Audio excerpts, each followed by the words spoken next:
No one to care, no one to love. I'm worthless. Seen a lot of my friends serve for this country, taking their lives from me.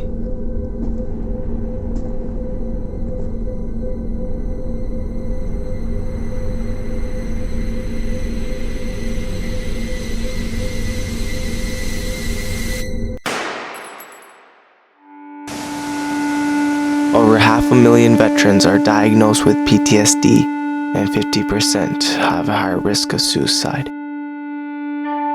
In early 2003, Joe Brewer's story begins at Osseo Senior High School. Joe Brewer received his deployment orders while he was teaching in high school and was part of the first wave that got called up to the U.S. Army Reserve. He did one tour in Iraq and spent 459 days in service. He described that the war did not have the United States Army on one side of the war and the Iraq Army on the other. It was rather everyone was in it and it was all mixed up. So when you're out and about on the road, there was always a potential to get into conflict.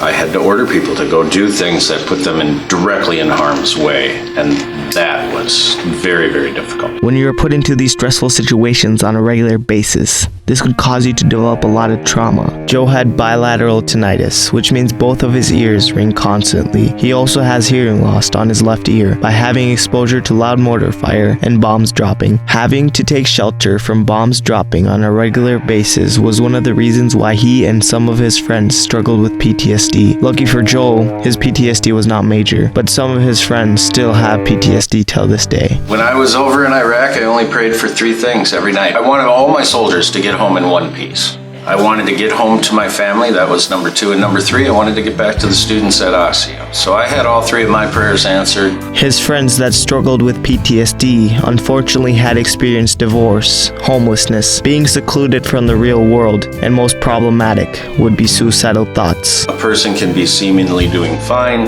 well-adjusted, handling things well, and then something triggers an episode that they have a really, really hard time with. I guess that's the thing that is the hardest to understand. Sometimes soldiers have a hard time admitting that they need help, and as leaders, we should encourage them to get help. They have risked their lives on the battlefield, but they haven't gotten the respect that they deserve. You can help put an end to this rising problem by donating to Stop Soldier Suicide. To donate, go to Stop Soldier Suicide's Facebook page, click on the donate icon, and then choose the amount to donate and proceed to the payment information. All of the Facebook page donations have no transaction fees, and 100% of the gift will go towards many service members, veterans, and military family members as possible. With your donations, these people will have an impact on their lives, because if you want to go quickly, go alone. If you want to go far, go together.